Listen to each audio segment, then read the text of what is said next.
Super, c'est commencé, je pense. Ben, bienvenue tout le monde à cette entrevue Facebook Live avec Éric Grange sur son livre Et mon cœur se remit à battre.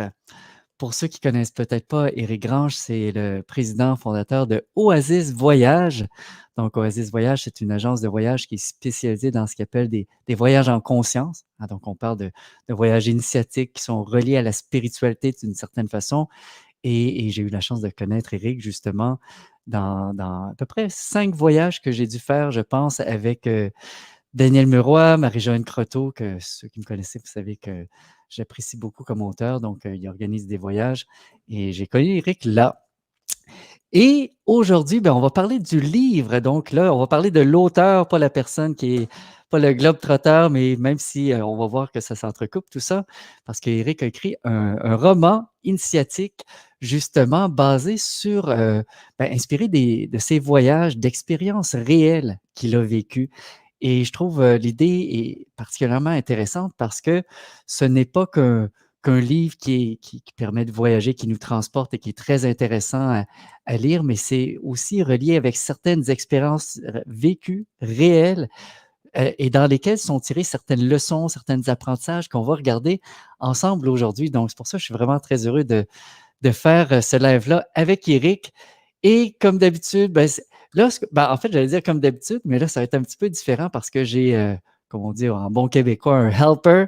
J'ai quelqu'un qui va être avec moi, qui va pouvoir me pousser certaines questions, que si jamais vous avez des questions pendant le live, ben, que vous allez pouvoir me que je vais pouvoir peut-être les poser à Éric directement. Fait qu'on va essayer cette nouvelle formule-là ensemble.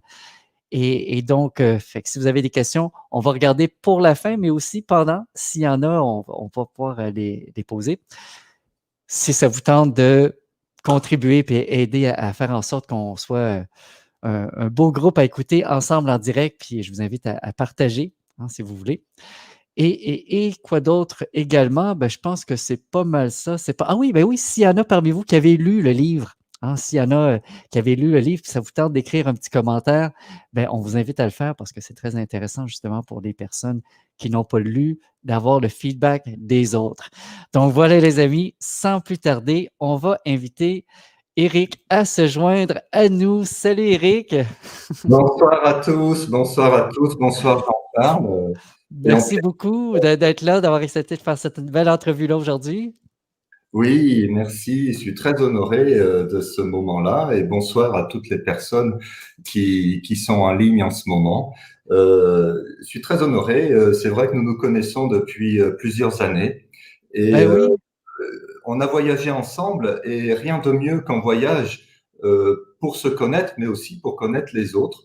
Et je dois dire, Jean-Charles, je te l'ai jamais dit, alors je te le dis publiquement, chaque fois que je pense à toi, il me vient toujours cette image de quelqu'un de souriant, de disponible, tranquille. Et pour moi, tu es vraiment en être qui amène une lumière douce dans ce monde et une lumière pertinente. Et c'est toujours un bonheur pour moi de te croiser Ah ben, ici ou là. Et je voulais te faire ce compliment publiquement. Je te c'est gentil.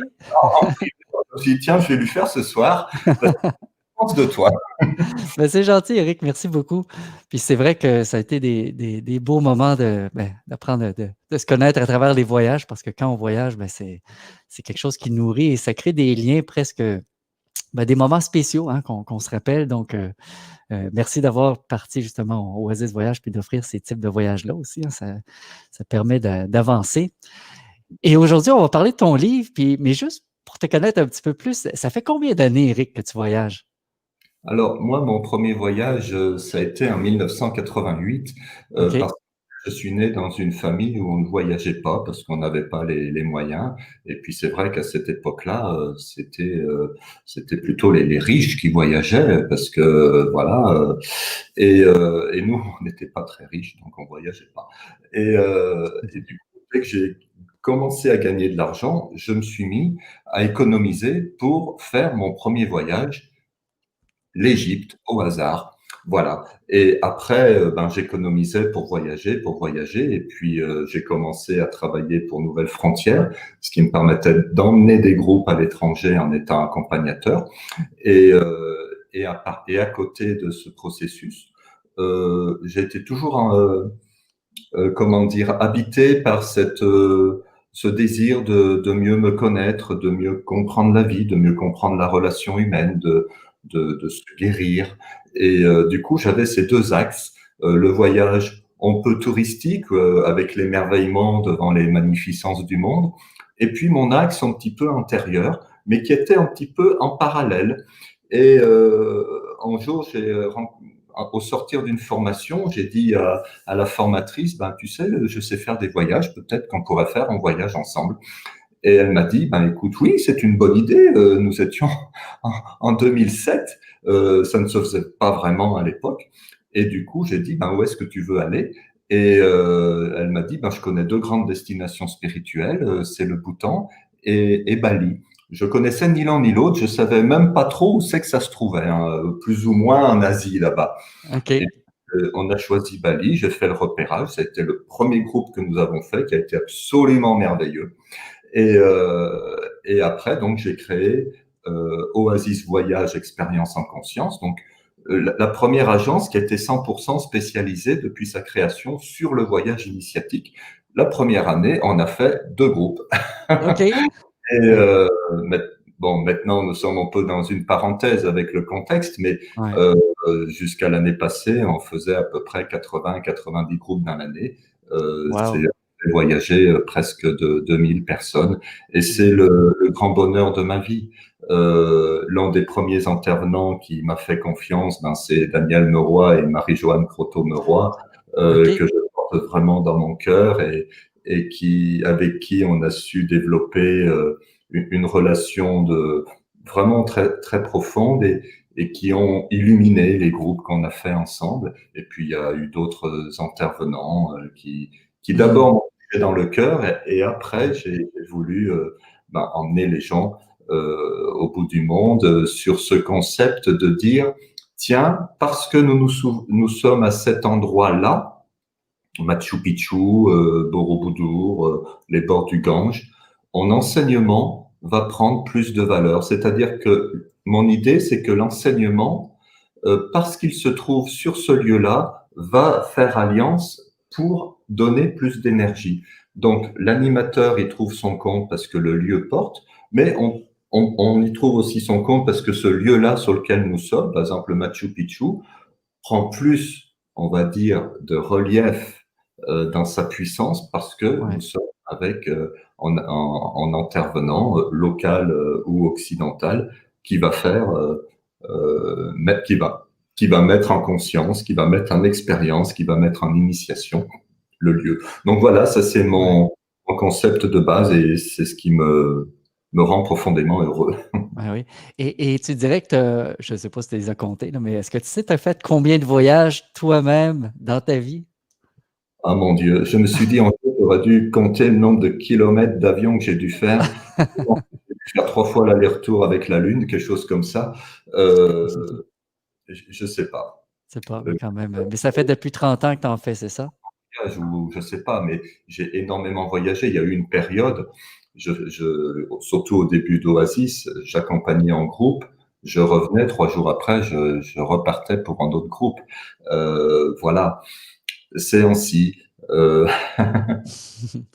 Et puis, c'est à quel moment que l'idée du livre t'est venue, si on commence à toucher un peu ce sujet-là, là?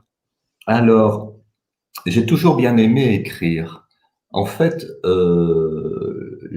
quand j'étais en couple, j'écrivais des poèmes d'amour pour ma bien-aimée et OK, je OK. ne les gardais pas. Et je lui les offrais et puis bon, elle est partie avec et tant mieux.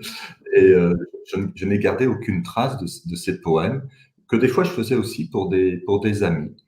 Et puis, en 1996, j'ai écrit en conte initiatique à la main, photocopié en 50 exemplaires. Euh, et puis après, je me suis moins consacré à l'écriture. J'avais fait un petit peu des ateliers d'écriture, mais j'ai eu moins de disponibilité. C'était pas mon axe principal.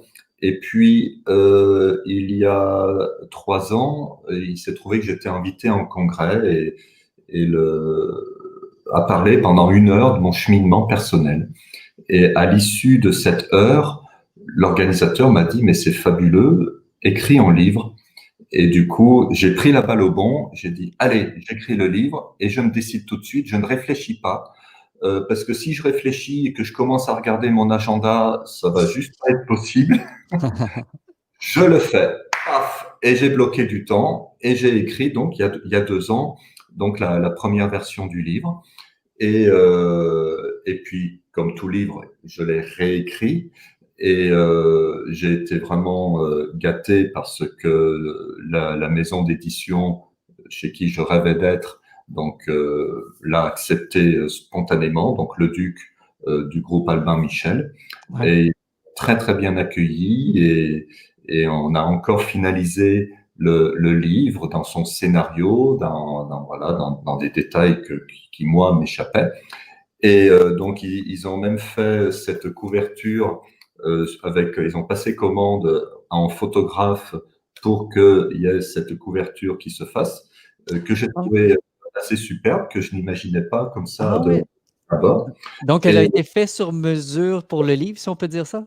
voilà, c'est-à-dire que des fois, les éditeurs achètent des droits d'auteur sur des photos qui existent déjà.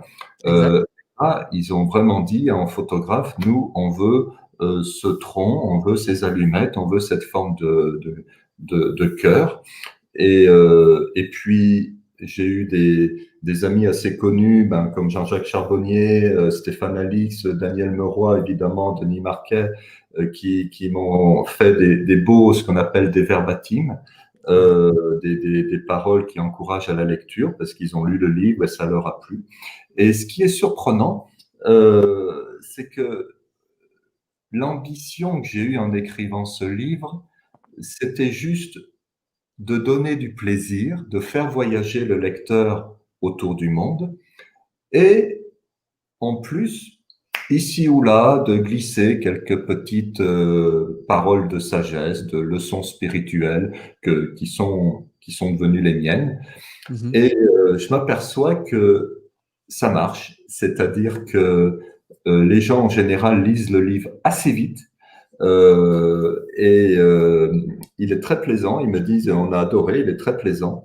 Et du coup, je me dis ben ça me fait plaisir parce que je n'arrivais pas à qualifier mon texte. Je suis pas auteur et en voyant les commentaires des gens sur les réseaux sociaux qui me contactent, je me suis dit, ah bah c'est sympa.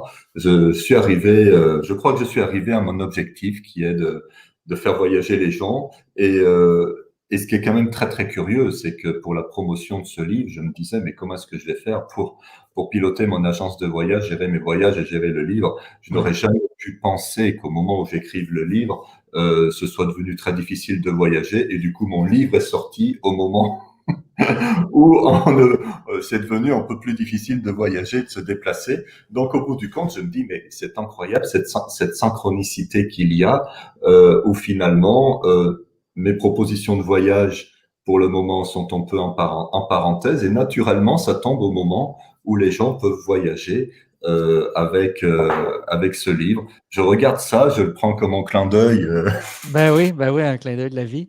je trouve ça assez incroyable. Ouais, ouais, ouais. Et peux-tu me parler un petit peu, je trouvais ça intéressant qu'on s'était rencontrés pour en discuter un petit peu de la structure du livre. Comment tu l'as construit? Que je trouve particulièrement intéressant. Je suis parti des leçons spirituelles que je voulais communiquer et ces leçons spirituelles, pour la plupart, m'ont été révélées dans des expériences initiatiques que j'ai eues dans le monde auprès de maîtres, de guérisseurs ou pas, hein, dans des contextes un peu Ouais. particuliers. Et en fait, euh, l'idée, l'invitation de départ, c'était quand j'ai fait cette grande conférence où j'ai parlé de moi et où l'organisateur m'a dit écrire un livre. Je me suis dit, je ne me sens pas d'écrire une autobiographie. Alors du coup, j'ai écrit un roman qui m'a donné certaines libertés, qui pour moi présentait les choses de manière plus facile à lire.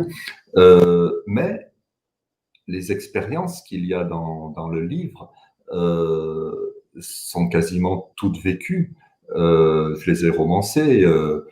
Bien sûr, quand je suis parti à la recherche de cette fameuse grotte des Vierges à l'île de Pâques et que je l'ai trouvée à flanc de falaise où il y avait un pic de 20 mètres et il fallait marcher sur 20 centimètres et que je me dis, si tu tombes, Eric, tu vas finir mangé par les requins et personne n'en saura jamais rien.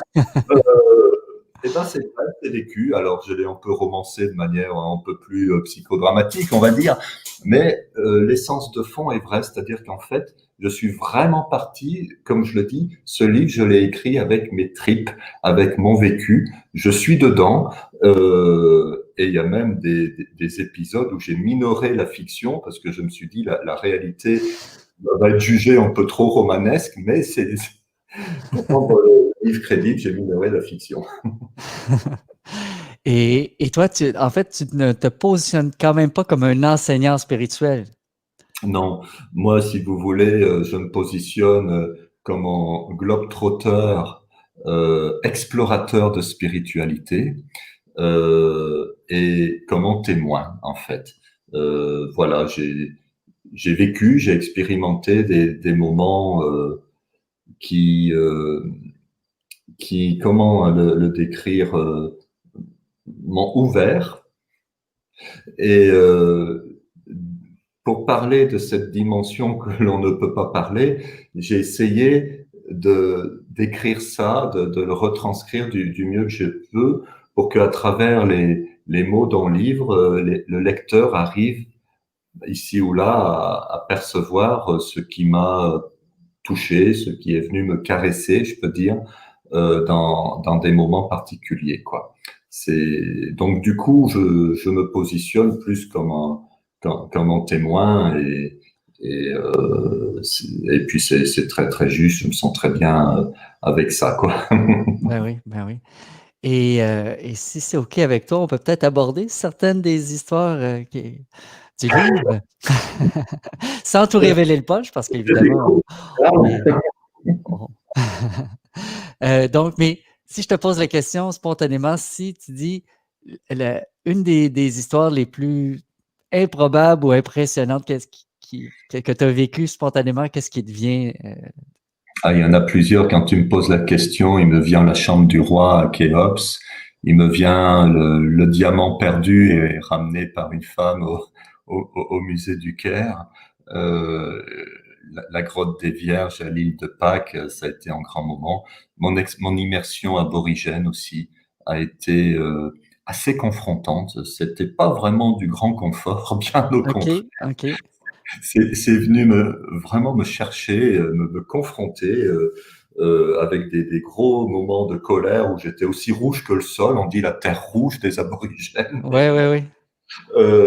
Donc voilà, il y a différents moments que je peux approfondir ici.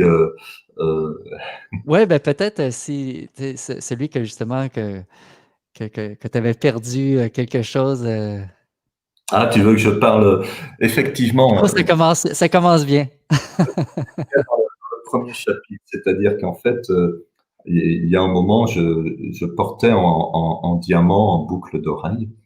Et pour l'histoire, ce diamant était issu de la bague de fiançailles de ma grand-mère. Et j'aimais beaucoup ce symbole d'alliance entre le féminin et le masculin, et puis qui me reliait à mes racines. Et,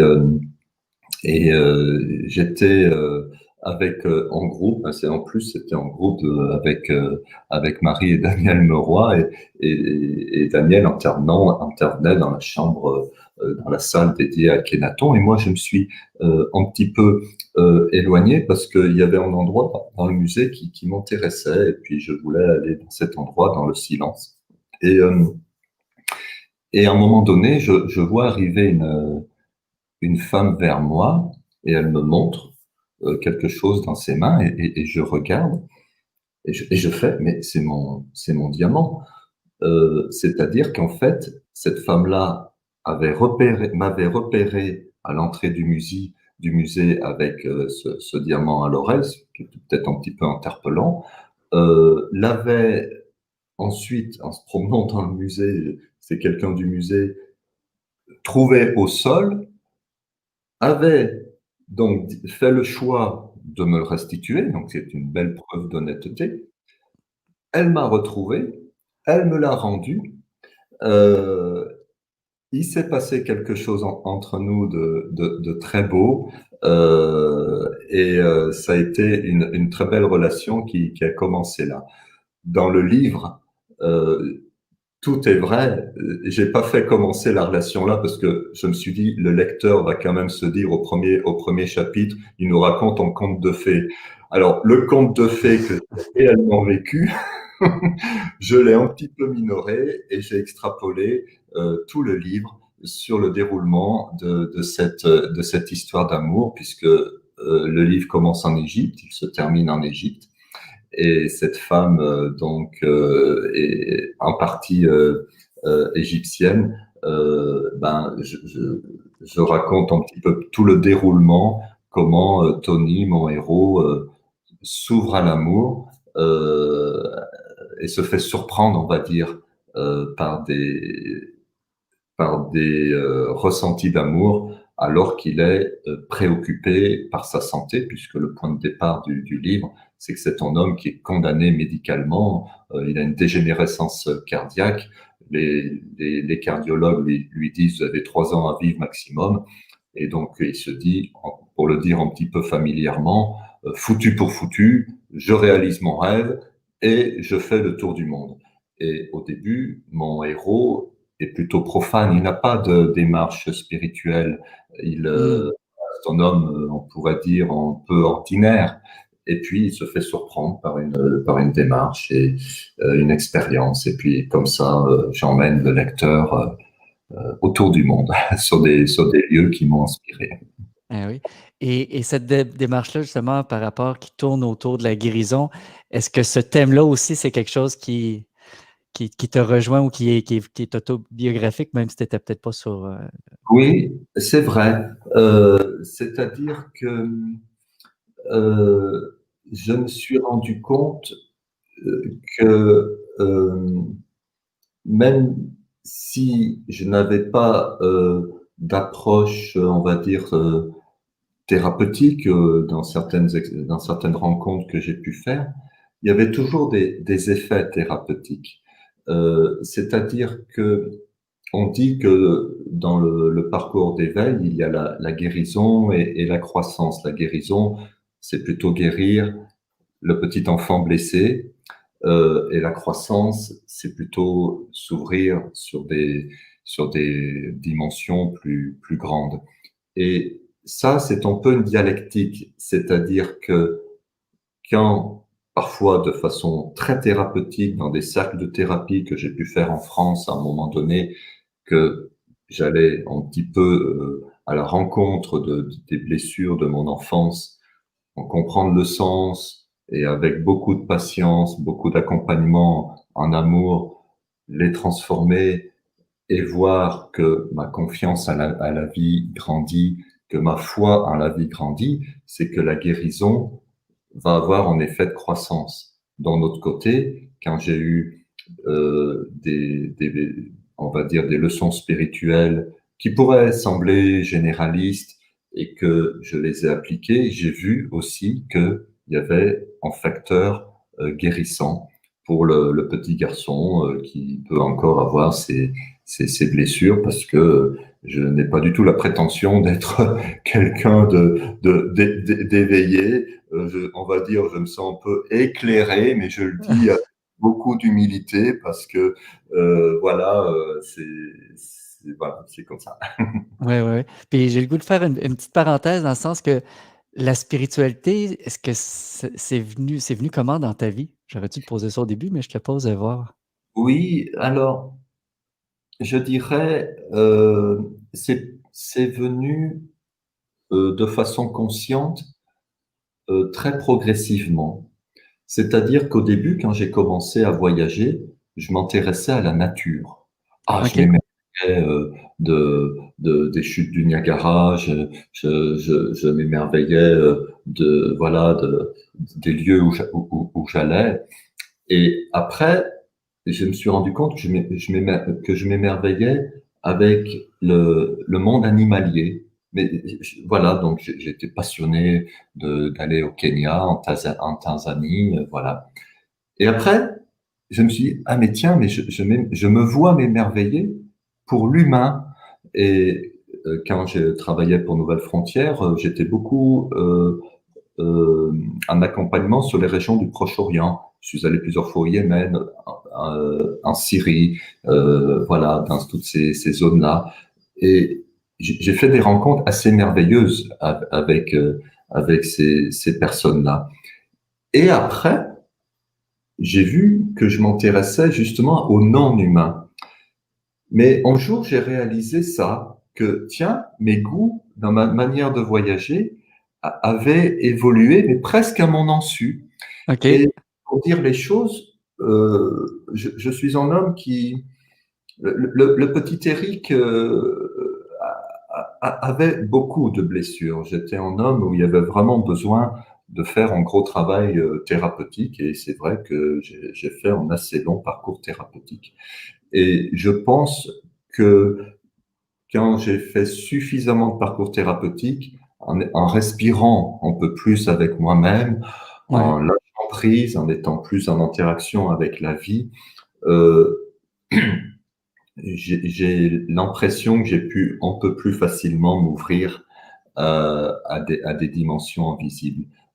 Et c'est un petit peu mon témoignage, c'est-à-dire qu'il a fallu que je rentre dans un corps à corps avec moi-même, dans un cœur à cœur avec moi-même, pour après monter un petit peu dans les chakras et rentrer dans des dimensions plus subtiles parfois.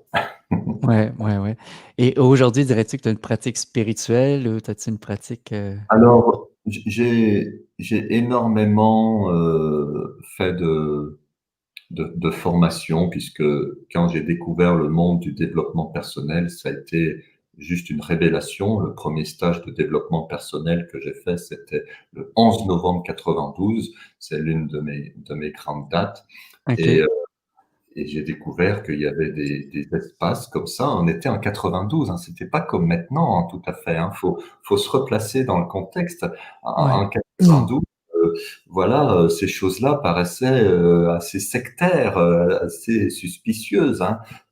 Déjà encore que maintenant, ça le paraît encore, mais à l'époque, euh, c'était quand même autre chose. Et j'ai découvert qu'il existait des univers où la bienveillance pouvait exister, où on pouvait se dire dans notre vulnérabilité.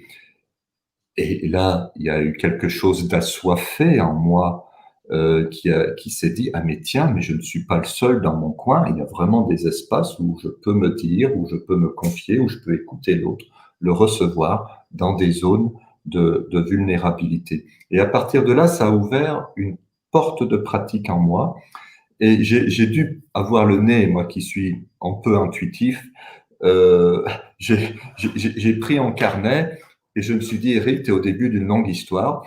Et j'ai ouvert un carnet où je mettais la date, le titre du stage et puis le prix, accessoirement, parce que je me ça, c'est quelque chose, je vais mettre en investissement à différents niveaux. Et en l'espace d'une dizaine d'années, j'ai dû faire plus de 200 séminaires, beaucoup de séminaires de thérapie. J'ai eu la chance d'être très bien accompagné par une thérapeute, et par les rencontres, j'ai exploré beaucoup d'espaces, et comme ça, mon, comment dire, c'est comme ça que mon chemin s'est fait. Voilà. Je sais pas si je Ouais, réponds à ouais. la Oui, question, oui. mais Ben oui, ben oui. Et on va revenir sur... puis là, je suis content, je vois... Parce que c'est la première fois qu'on fait la diffusion en direct, en direct sur Facebook et YouTube oh, aujourd'hui. Et là, je vois un témoignage d'une personne justement qui est sur YouTube et qui pose la question, elle dit pourquoi de la colère sur la terre aborigène? Fait que peut-être ouais. si tu veux parler un petit peu de Alors bien sûr, celle-là.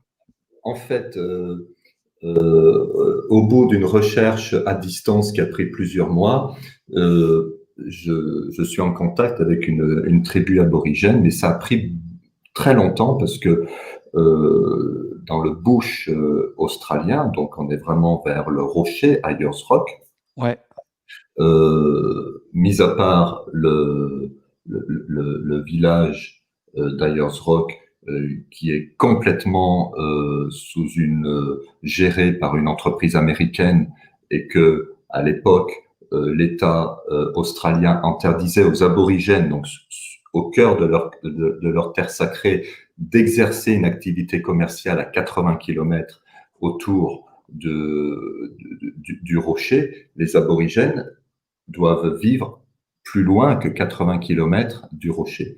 Et, et j'arrive dans cette tribu aborigène, et donc en Australie, on dort sous des tentes, on dort dans des swags. Des swags, ce sont des matelas pour se coucher, avec une énorme couverture. Pourquoi? Parce que le jour, il fait 40 et la nuit, il fait 0. Donc déjà là, ça travaille beaucoup, hein, on va dire. Et en fait, on me fait dormir à l'extérieur de la tribu, et on me laisse comme ça. Et puis je vois un gars, un aborigène, qui en fait me regardait avec les jumelles. Je me suis dit quand même, euh, j'avais quand même bien annoncé que je voulais faire une immersion. C'était convenu comme ça. C'était pas venir du bout du monde, rester à 50 mètres, être à 40 degrés dans la journée et à 0 le soir. Et voilà. Donc, et ça a duré, ça a bien duré au moins 3 jours. Et à un moment donné, un aborigène vient me voir et me dit, ben, suis-moi. Donc c'était le matin. Et, et je le suis, il part dans une direction. Donc le bush, toute cette partie centrale de l'Australie, c'est très très sec. Vraiment, il y a pas d'eau. Et on marche. Et donc, il m'amène dans un endroit, ce qu'on appelle en holy water, donc source sacrée. Ouais. Et là, mais c'est comme en mirage. Il y a des énormes rochers. C'est en trou d'eau. Il y a des arbres très verts, très très très végétaux, très nourris. Et immédiatement, je voilà, on se pose là, et je contemple ce lieu merveilleux. Et lui était juste, il parlait très peu, les aborigènes. Est-ce que c'était loin là, pour se rendre là, toi? Parce que tu le connaissais pas, tu étais en confiance quand tu l'as vu quand même? Marcher à peu près une OK, demi-heure, un quart d'heure. OK. En fait, je pense que le campement était de façon cohérente positionné à côté de ce Holy Water, parce qu'il y avait Ouais. aussi des grottes qui étaient un peu plus loin. Tout ça, je l'ai découvert après. C'était pas tout à fait un hasard si leur campement était là. Et puis, je trouve ça assez fabuleux. Je, je rentre dans une sorte, je vais pas dire de méditation, mais plutôt de respiration consciente, comme j'aime le faire, sans chercher un état particulier. Voilà, juste je m'assois. Si je vois des pensées qui arrivent, ce qui arrive souvent, surtout en début de cette pratique, ben voilà, je me dis, OK, je reviens à ma respiration, je reviens à moi, à ce qui est autour de moi. Et puis on rentre, voilà. Et le lendemain, pareil, il me reguide jusqu'au même lieu. Bon, je le trouve magnifique, encore. Et puis, à nouveau, je rentre dans ma petite pratique. Et le lendemain, encore. Et là, je ferme les yeux et je laisse venir quelque chose. Et voilà, si tu laissais venir quelque chose, Eric, ça serait quoi? Et là, je vois des bulles blanches partout. Je me dis, c'est mon imagination. Qu'est-ce qui se passe? Je réouvre les yeux, je referme les yeux, je revois des boules blanches, vraiment. Et quand on re-rentre au campement, et je dis à mon ami aborigène, presque en partant, je dirais, il me dit, comment tu te sens? Je dis, ben voilà, c'est fort, j'ai vécu, voilà, il y a quelque chose d'intense. Et puis je lui dis, Elle me dit: «Je vais peut-être avoir l'air ridicule». Je lui dis: «Ben, écoute, j'ai vu des ça va te paraître ridicule, mais j'ai vu des boules blanches, des choses un petit peu, voilà, qui bougeaient comme ça». Et je m'entends dire: «Puisque tu as vu les boules blanches, c'est bien, demain je vais t'emmener ailleurs». Et en fait, j'ai découvert qu'il me testait, mais il me testait pour de vrai, quoi. Ça veut dire si j'avais pas vu les boules blanches, je passais 10 jours, 15 jours, peut-être toujours au même endroit, quoi. Et après, il m'a emmené dans son autre lieu, en lieu sacré où les femmes accouchent. Et voilà. Alors, j'ai eu quelques initiations comme ça. Je sais pas s'il m'en manque. Peut-être qu'il m'a montré que ça sur quelque chose de plus important, mais ça n'a pas d'importance en fait, parce que euh, compte tenu de l'histoire entre l'homme blanc et les aborigènes, j'ai pris pour un tel cadeau ce qu'ils ont bien voulu me montrer que ça a été quelque chose qui m'a touché. Donc, pour répondre à la question, quelle était la colère? Ben, la Ouais. colère, surtout pendant les 3 premiers jours, bonté divine, venir du bout du monde, et on m'avait dit que qu'on avait trouvé une place pour moi dans une tribu aborigène, et c'est pas ça, etc. Euh, Là, j'étais aussi rouge que le sol. Euh, Puis est-ce que t'es retourné dans cet endroit-là par la suite ou ça a été ton seul voyage qui a été là? Après, on a fait en voyage avec un groupe Oasis, Ouais, euh, qui a été aussi assez confrontant. Mais en même temps, à la fin, le groupe, on était un petit groupe d'une dizaine, m'ont tous dit qu'ils ont été vraiment très très touchés parce qu'ils ont vécu là-dessus. ouais. Pour la petite histoire, tous les personnages du livre, presque tous les personnages du livre Mhm. ont existé. J'ai changé les noms. Il y en a qu'un dont j'ai gardé le vrai nom, c'est Bob.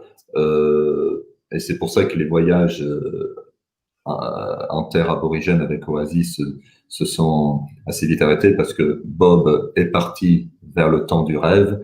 Et pour lui faire un petit clin d'œil, j'ai mis son vrai nom dans le livre, quoi. Ah, OK. OK. Et il y a un chapitre qui traite, qui parle du mental, que je trouvais particulièrement intéressant. Je pense que c'est Ah le chapitre 2 oui, qui a oui, quelque chose euh, là d'intéressant à discuter. oui, parce que en fait, j'explique euh, comment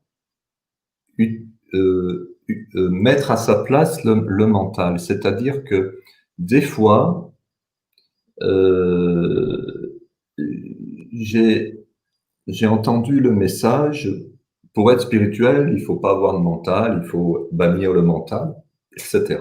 Et j'ai jamais été très à l'aise avec cette conception, en me disant que si la vie, si Dieu m'a fait avec un cerveau et une intelligence, je ne peux pas renier cette partie-là. Et donc j'étais souvent en travail avec ça, et je me suis rendu compte que le mental, donc les idées, pouvaient parfois être comme ce que j'ai appelé dans le livre comme un géolier, c'est-à-dire empêcher une ouverture spirituelle. Je vais le dire de façon concrète. Quelqu'un qui pense que quand prétendu guérisseur, mettons très connu à Bali et qui a soigné des milliers de personnes, n'a aucun pouvoir, il y a beaucoup de chances que s'il fasse l'expérience, il ne ressentira rien. C'est pas systématique, mais il y a quand même beaucoup de chances. Donc, je crois que le mental peut nous fermer des portes. Et à l'inverse, il peut nous ouvrir des portes. Et c'est pour ça que dans le chapitre sur Bali, je dis, fais de ton esprit le gardien et non pas le geôlier de tes facultés supérieures. C'est-à-dire qu'en fait, aujourd'hui, quand je suis devant en mystère, par exemple à l'île de Pâques, il y a des Moaïs où je suis sur le plateau de Gizeh devant les pyramides, je regarde mes pensées, voir si elles sont ouvrantes ou fermantes. Hmm. Euh, Quand je dis je sens que mes pensées sont ouvrantes. La dernière fois que j'étais en Égypte devant les pyramides, j'ai vu que mes pensées étaient fermentes au début de mon expérience parce que j'avais immédiatement toutes les questions qui me venaient et comment ont été faites les pyramides et toutes les suppositions et toute cette comment dire toutes ces versions, ces suppositions sur comment on fait les pyramides. Et je dis ok, j'arrête ces pensées, je les regarde et je ressens. Et j'ai regardé les pyramides et je me suis vu penser en regardant les pyramides. Et je me suis dit, wow, elles sont quand même grandes. Et j'ai vu venir en moi des questions. Et j'ai vu en particulier venir en moi, du fond de moi-même, la question, comment ont-elles été construites? Et je me suis dit, je reste dans cette discipline de rester dans le mystère. Je ne vais pas chercher à comprendre ou à faire des suppositions sur comment elles ont été construites. Et j'ai continué à rester en face de ça et j'ai senti que l'énergie descendait à l'intérieur de moi. Hmm. Euh, C'est-à-dire, waouh, mais c'est quoi cette perfection? Euh, quand- Qu'est-ce qu'il y a dans ces monuments qui fassent que, et là, en vous le disant, j'en ressens les frissons, euh, qui- qu'est-ce qui me touche comme ça? Ouais. Euh, quelle est cette puissance énergétique ou autre qui me touche comme ça? Et du coup, je suis vraiment resté dans cet espace-là en me disant, et finalement, et si c'était ça le, le message des pyramides? Ne pas chercher à comprendre comment elles se sont faites, on s'en fout complètement, mais finalement, le message, c'est de dire, waouh, tu Hmm. es dans l'émerveillement, tu es dans la relation, tu es dans l'expansion, en fait, tu es dans la vie. Euh, et ça, quand je peux arriver à ce ressenti, je vous dis, j'ai des frissons rien qu'en le relatant, Ouais. je me dis, ça, c'est la manière de voyager en conscience.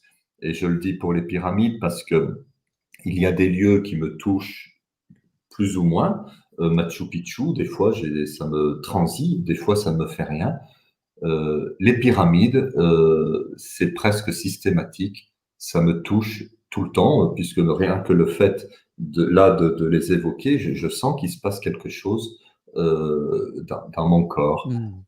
Je ne sais pas si J'aime. j'ai été très clair dans ces zones-là, mais Ben oui, ben oui, ben oui.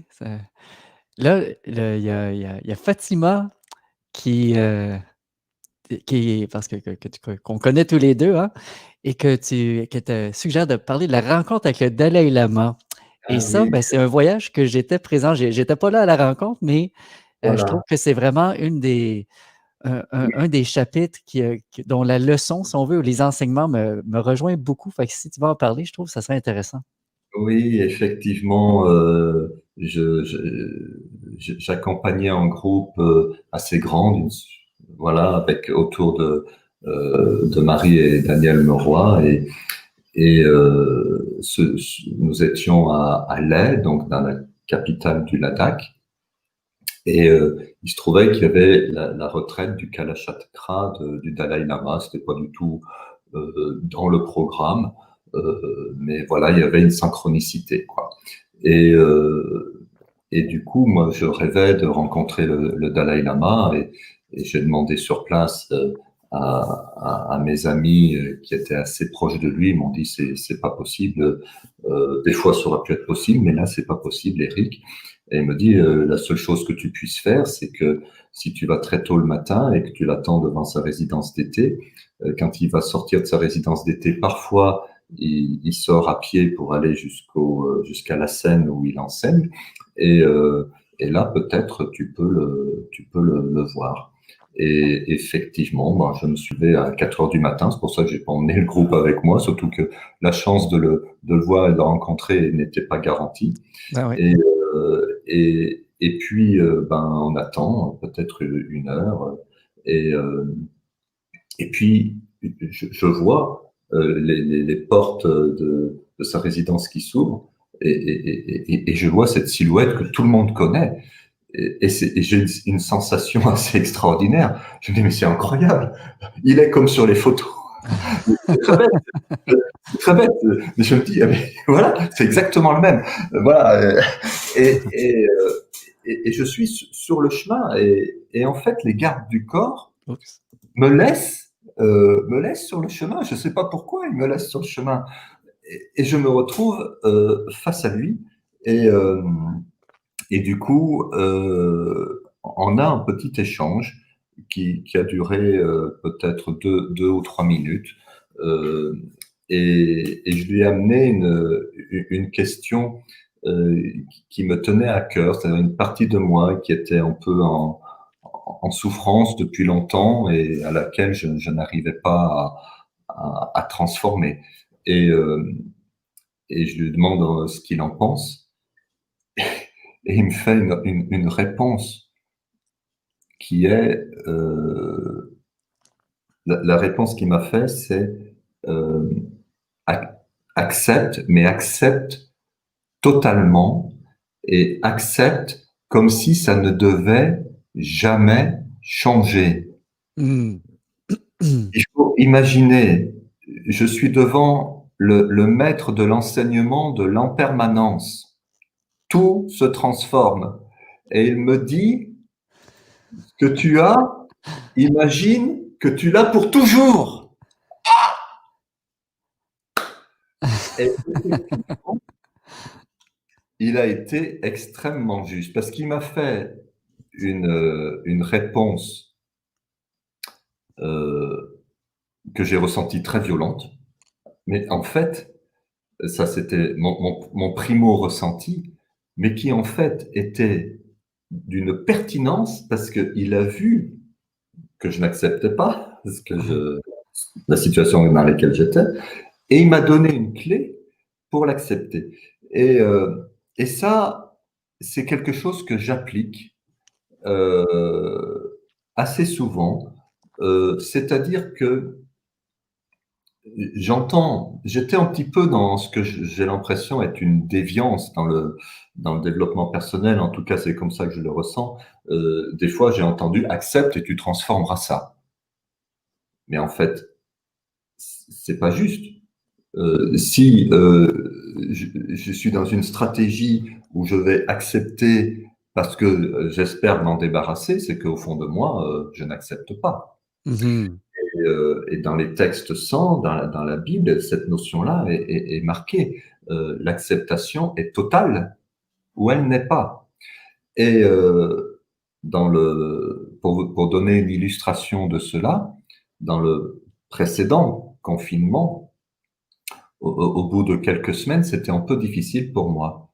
Et j'ai fait cet exercice. J'ai dit, Eric, imagine que ta vie sera tout le temps comme ça, que tu pourras pas te promener à plus d'1 kilomètre de chez toi, qu'il te faudra en papier pour aller faire les courses, et que ça va durer tout le temps. Oh! Et là, j'ai vu mes émotions, la colère, l'énervement, et j'ai vu aussi mes idées commencer à élaborer des choses, ben, comment je vais m'organiser, etc. Et en fait, ce que j'ai vu, c'est que le processus d'acceptation se faisait à l'intérieur de moi. Et je l'ai fait cet exercice quelques fois jusqu'à me dire, bah ok, peut-être que la vie sera comme ça pour tout le temps. Et en me mettant face à cette perspective, effectivement, je peux m'aider à rentrer dans une acceptation. Voilà, c'est pour moi le grand message que j'ai reçu à ce moment-là et que je trouve vraiment à la fois très simple Ouais. et très puissant. Ouais, ben oui, pour moi, c'est quelque chose, l'acceptation qui est pas évident, mais c'est souvent la première étape à, à franchir hein, par rapport à n'importe quel défi qu'on rencontre dans la vie. Puis comme je t'avais mentionné, quand Écartolé, il mentionnait d'interagir, rencontrer chaque événement comme si on l'avait choisi, tu sais, Mm. et d'accepter que ça soit là. Pour moi, c'est important. Mm. Oui, effectivement. Ouais. Mm. Je vois le temps qui avance tranquillement. Peut-être, est-ce que tu as un dernier petit, peut-être un enseignement ou un événement ou un chapitre du livre que tu aimerais partager? Moi, l'autre terre avec l'Égypte qui m'inspire, c'est Bali. Ouais, Parce que Bali est une île qui s'est construit une spiritualité collective et publique. Je m'explique. Là-bas, la pratique spirituelle se fait tout le temps en groupe. Voilà. C'est-à-dire les cérémonies, les préparations d'offrandes, ça se fait avec la famille, avec les voisins, avec le village entier, ça dépend des cérémonies. Et la deuxième chose, c'est que c'est toujours public, c'est-à-dire les processions se font sur les routes, voilà. Et, et du coup, on a ce que peut être une société qui est qui base son ciment social sur la spiritualité. Et ouais. là, moi, j'ai beaucoup appris. Lorsque j'ai fait mon voyage de repérage à Bali et que j'ai demandé à mon guide sur place, ben, présente-moi en guide quelqu'un, voilà, euh, en brahman ou une personne que tu considères éveillée, il m'a donné rendez-vous avec quelqu'un et je vois ce monsieur qui me sourit. Je dis, voilà, je m'appelle Eric, oui, je m'appelle Madé. Comment tu vas? Ben, ça va bien. Est-ce que tu peux me parler de toi? Oui, oui, oui. Est-ce que tu peux me parler de toi? Et je m'entends dire, oui, oui, oui. Je- il dit toujours oui, mais je n'ai pas de contenu. Et ça a duré à peu près une demi-heure. Et ça finit par me mettre un peu mal à l'aise parce que je comprenais pas la situation. Et mon ami guide, chauffeur guide, me dit, mais tu sais, c'est vraiment quelqu'un de très important ici sur l'île. Et moi, j'ai dit, moi, avec mon esprit rationnel, et puis en étant aussi investi d'une responsabilité par rapport au futur groupe que j'allais amener, il me fallait un peu vérifier que j'avais affaire à quelqu'un qui, à mes yeux, avait une consistance spirituelle, voilà, pour mes voyageurs. Et, et en fait, l'entrevue s'est terminée comme ça. Et j'en ai eu d'autres comme ça. Quand j'ai rencontré pour la première fois en guérisseur à Bali, qui m'a accompagné pendant plus de 10 ans, euh, il ne parlait jamais de lui ni de ce qu'il faisait. Et, et j'ai compris, et je disais même à mon guide, mais pourquoi ils ne disent rien ici? Et lui aussi ne répondait pas. Et j'ai compris qu'en fait, le sacré se mariait avec le secret. C'est-à-dire, et ça c'est très intéressant à comprendre, Hmm. dans une société où la spiritualité est si visible, si collectivement vécue, en fait, elle se vit dans la pratique.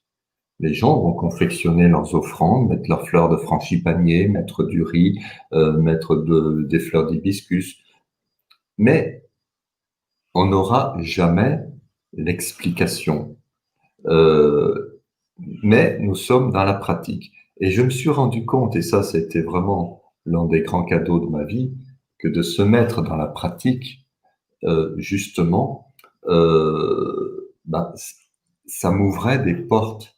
Parce qu'en fait, je n'avais pas forcément besoin d'avoir des réponses à mes questions, parce que de toute façon, chaque réponse ou a priori réponse que j'aurais eue aurait forcément créé une autre question. Mhm. Euh, donc, et je me suis trouvé, voilà, dans cet espace de, comment dire, où les choses se sont transmises par des regards, par des attentions. Et là, à un moment donné, j'ai fait, waouh, ça y est, je commence à comprendre. Euh, et ça, je l'ai trouvé pratiquement chez tous les peuples premiers que j'ai pu voir. Les aborigènes, c'était pareil. Mon ami aborigène, dans sa façon de ne pas dire les choses, de me regarder, c'était la même chose. Je l'ai vu en Mhm. Polynésie, où on parle beaucoup des tabous. Le mot tabou, c'est un mot polynésien. Je l'ai vu à l'île de Pâques avec la grotte des Vierges. J'ai souvent vu cette façon de préserver le mystère, quoi. Et ça m'a beaucoup parlé et c'est assez challengeant dans mon livre où je trouve pour tous les enseignants spirituels du monde d'accompagner par la parole quelque chose qui est en dehors de la parole. Et pourtant, nous, humains, euh, pour communiquer, on peut le faire par la parole, par des gestes, etc. Il y a quelque chose où nous aimerions que je voyais, j'ai vu passer le mot double lecture, là, je ne sais pas ce qui était marqué derrière, mais où Ouais, je peux le justement, remettre. voilà, double lecture, je pense que les grandes rencontres que j'ai faites, euh, dans ce que j'ai vécu dans ces relations-là, il y avait en double message, comme si la partie visible, la parole, le geste, la pratique, était un peu le support pour quelque chose de plus, quoi. Voilà. Mhm. Je suis toujours en difficulté je vois je ressens des frissons qui me parcourent, toujours en difficulté pour transmettre ça parce que euh, je trouve que ces notions-là, euh, il faut y aller avec beaucoup de finesse, ne pas trop dire, mais dire on peut. Ouais. Et c'est ton grand talent que de pouvoir accompagner les gens dans leur éveil de conscience. C'est pour ça que je ne prétends pas être un enseignant spirituel, parce que je trouve Mhm. que ça demande vraiment une maturité spirituelle qui est absolument hors du commun, quoi. Mhm. Le temps avance. Avant, est-ce que il y a quelque part une possibilité d'un deuxième tome? Alors, il y aura, puisque le deuxième tome est déjà écrit. Alors, c'est trop tôt pour en parler vis-à-vis de l'éditeur. Disons, le premier tome, il est sur la guérison. Le deuxième tome, il est sur comment prendre sa place. Pour nos amis canadiens, il y a beaucoup d'actions qui se passent au Canada, en plus. OK. Ouais, ouais, ouais. Alors, bon, il faut encore attendre plusieurs mois, voilà. Il faudra peut-être que je le réécrive, que je le retravaille, etc. Mon idée, c'est de faire une trilogie, en fait. Ah, Que les OK. aventures de Tony, ben, il y a la guérison, il y a prendre sa place et la relation à la prospérité. Et la troisième chose, ce serait quelque chose sur la relation féminin-masculin. Voilà. C'est mon, c'est mes perspectives. Nous verrons bien Ah si je ouais. les réalise. Ben, merci beaucoup, Eric. Et tu mentionnais que sur ton site web, le premier chapitre est disponible. C'est exact? Voilà. Pour les personnes qui souhaitent lire le premier chapitre là où la belle Yasmine ramène le diamant à Tony, bah voilà, vous avez toute l'histoire dans le premier chapitre qui se télécharge sur mon site qui s'appelle ericgrange.com tout simplement. Et donc, la Yasmine, elle a réellement existé. Est-ce que tu es toujours en contact avec elle? Alors, je, je pourrais être en contact avec elle. Euh, pour des raisons, je sais pas, j'ai senti qu'il fallait qu'elle découvre le livre sans savoir qu'elle était dedans. Donc, pour le moment, elle ne s'est pas encore manifestée, mais j'attends le jour où, où j'aurai un appel de Yasmine par rapport au livre, quoi. Ah bah oui, c'est intéressant. Il me semble que J'ai j'ai joué déjà un entendu. petit peu avec les chants, les relations, voilà. Parfait. Ben, c'est super. Un grand merci, Eric, pour ces partages. C'était vraiment super intéressant. Si vous voulez la suite, bien évidemment, vous pouvez avoir le premier chapitre. Et ceux qui veulent se le procurer, il est disponible un petit peu partout. La FNAC, il est sur Amazon aussi. Cultura, Décitre, Ouais. Fnac, Zone, voilà, il est dans les librairies et quand elles réouvriront. J'ai été très bien accueilli par les libraires. Le livre, le jour de sa sortie, a été numéro un des ventes Ah pendant ouais. quelques heures sur Amazon. C'était vraiment en beau cadeau et le livre est déjà réédité. Voilà, donc là, ça c'est très très beau. Je suis très content de ça. C'est très touchant. Je suis vraiment content parce que j'ai écrit ce livre avec mon cœur, avec l'intention qu'il touche les cœurs des lectrices et des lecteurs. Je dirais pour terminer, ce qui m'habite profondément, c'est ma devise, c'est voyager en conscience, c'est grandir en amour. Ça me parle énormément, que ce soit voyager en conscience à l'intérieur de soi ou à l'extérieur, mais vraiment être en conscience avec soi-même, avec ce qu'il y a grand, avec ce qu'il y a de grand en nous, mais aussi avec de ce qui est de petit en nous, de Ouais. ce qui est heureux en nous et de ce qui souffre en nous, et de regarder ça en étant à la fois associé avec ça, de le prendre dans nos bras, mais en même temps en étant dissocié, parce que ce n'est pas que nous, et qu'on est beaucoup plus de ça. Et moi, le monde, dans sa vastitude, avec toutes ses richesses humaines et plus qu'humaines, m'a tellement enseigné que j'ai voulu transmettre ça par un livre, qui est quelque chose des fois de plus facile, plutôt que de partir en voyage au bout du monde. Et voilà, ça c'est un petit peu ma devise. Bon, ben merci. Et ça, c'est pour ceux qui sont confinés, qui est la majorité des gens en ce moment, je présume, ben ça permet de continuer à voyager tout en étant chez soi et aussi, ben, justement, d'avoir des réflexions par rapport aux enseignements, aux leçons de vie qui y sont transmises. Donc, un grand merci, Eric. Et puis, juste pour terminer, euh, pour les personnes qui nous écoutent, je suis très preneur des retours, des commentaires. Donc, n'hésitez pas à me faire des emails ou à me laisser des messages. J'y porte vraiment une grande attention. C'est pour moi le cadeau, un grand cadeau quand les gens me témoignent. Voilà. Et puis, merci à toi, Jean-Charles, et à ton équipe. Je suis vraiment très honoré que vous m'ayez donné de l'attention. Ben, ça fait grand plaisir, Eric. Je te souhaite un beau succès, que le succès continue pour le livre et pour le prochain. Je pense que c'est vraiment un bon départ pour cette trilogie. Donc, félicitations pour le livre. Donc, vous savez, ceux qui écoutent en ce moment, vous savez où le trouver. Si vous voulez donner un feedback à Eric, n'hésitez pas. Et aussi, puis la prochaine entrevue, ça va être le 12 novembre avec Marie-Joanne Croteau. Je l'ai vu passer tantôt. Je ne sais pas si Marie-Joanne est toujours là. Bon, merci d'avoir été là. Ça va être sur son dernier livre, Le don du souffle. Donc, le 12 novembre, ne manquez pas ça.